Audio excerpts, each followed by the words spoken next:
مرحبا عزيزي المشاهد الكريم إلى هذا الفخ الجديد. الأبيض يفتتح ببيدق الملك E4. الأسود يدفع أيضا بيدق الملك. الأبيض يدفع بيدق الملكة متحديا هذا البيدق المركزي. الأسود يأخذ البيدق. الأبيض ينشر حصانه مهاجما هذا البيدق بالملكة والحصان. الأسود يقوم بدفع هذا البيدق مدافعا عن بيدقه. الأبيض يقوم بتفعيل حصانه هنا مستعدا للتبييت في الحركة القادمة. الأسود يقوم بنشر حصانه هنا.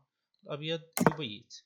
الأسود يقوم بدفع بيدقه هنا في استعداد واضح لتحرير هذا الفيل للضغط على هذا الحصان المربوط مع الملكة. الأبيض يجلب قلعته إلى منتصف الرقعة مستغلا هذا العمود النصف مفتوح بينه وبين الملك، وربما مستقبلا هناك بعض التكتيكات كأن يدفع هذا البيدق ويأكل ويقوم بحركة تشيك للملك. وهنا اللاعب الأسود يقوم بتفعيل فيله هنا محاولا ربط هذا الحصان مع الملكة، وعلى أي اللاعب الأبيض يقوم بدفع الإي 5. اللاعب الأسود يأخذ بالحصان مضيفا كثيرا من الضغط على الحصان الذي مربوط مع الملكة، لكن اللاعب الأبيض يقوم على أي حال بأخذ الحصان تاركا الملكة بدون حماية. فيقوم اللاعب الأسود بأخذ الملكة، وهنا يقوم اللاعب الأبيض بالهجوم من زاوية أخرى. أولا يقوم بالتشيك للملك، والملك لديه خيارين فقط، هو أن يسأل الاختيار الأول أن يصعد بالملك إلى هنا أو أن يغطي بالملكة. إذا قام بالتغطية بالملكة فسيقوم اللاعب الأبيض ببساطة بأخذ الملكة كاشفا بإيشيك عن الملك، فيضطر إلى التغطية بهذا الفيل وأيضا تشيك، ثم يضطر الملك إلى الهروب ربما إلى هذا المكان، وبالتالي هنا خسارة الملكة وخسارة الفيل وخسارة المباراة بعد ذلك. في التفريع الثاني يمكن للملك أن يصعد إلى هنا، وإن قام بالصعود إلى هنا فسيقوم اللاعب الأبيض بوضع حصانه هنا طالبا هذا الملك. فهو الحركة الوحيدة كما ترون للاعب الأسود هو وضع فيله هنا، ثم سيأخذه بإيشيك وهذه تشيك ميت، لأن الملك محاصر ولا يمكنه الهروب إلى أي مكان. الفخ القادم عزيزي المشاهد الكريم، الأبيض يفتتح ببيدق الملك E4، والأسود يدفع بطريقة عنيفة بيدق الملكة مهاجما هذا البيدق.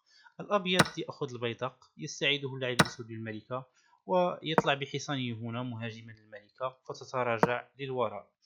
الأبيض يقوم بدفع بيدق الملكة D4، وهنا يقوم اللاعب الأسود بتفعيل حصانه مهاجما هذا البيدق بالملكة والحصان. فيقوم اللاعب الأبيض بتفعيل حصانه هنا مدافعا عن هذا البيدق بقطعتين. يقوم اللاعب الأسود بتفعيل فيله هنا ضاغطا على هذا الحصان الذي يشارك في الدفاع عن هذا البيدق. فيقوم اللاعب الأبيض بدفع هذا البيدق كي لا يضطر لأن يخصص قطعتين للدفاع عنه. فيقوم اللاعب الأسود بالتقدم وزيادة الضغط كما تشاهدون على هذا الحصان، لكن للاعب الأسود رأي آخر ويلعب حركة قوية، حركة بريليانت. يأخذ هذا الحصان كاشفا عن ملكته، فيقوم اللاعب الأسود بأخذ الملكة، ثم يقوم اللاعب الأبيض بتحرير تشيك للملك بواسطة هذا الفيل. فيضطر اللاعب الأسود لدفع هذا البيدق كي يقوم بالتغطية عن هذا التشيك.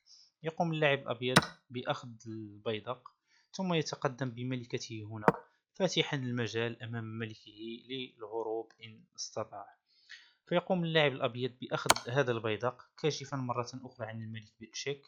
فيقوم الملك في محاولة يائسة كما قلنا للهروب، ثم يقوم اللاعب الأبيض هنا لكي لا ننسى هذا البيدق المتقدم الذي يأخذ هذه القلعة ويحولها إلى ملكة كاشفا عن طالبا الملك بالتشيك.